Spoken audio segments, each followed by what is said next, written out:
In front of me is VIVO V50 Lite, and today I would like to show you how you can change default apps.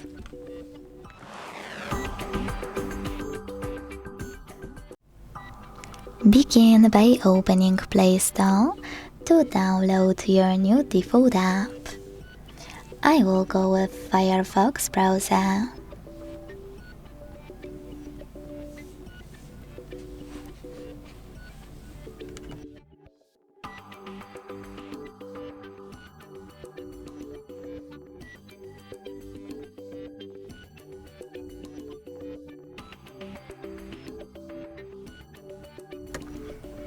When your new app is ready, exit Play Store to go into Devices Settings.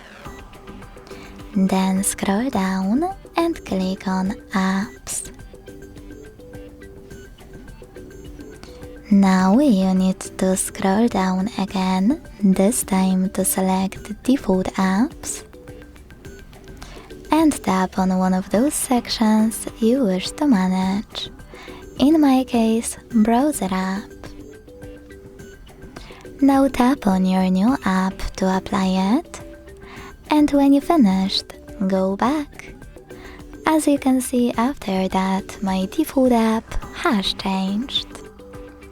Thanks so much for watching. If you enjoyed this video, don't forget to leave a like, comment and subscribe.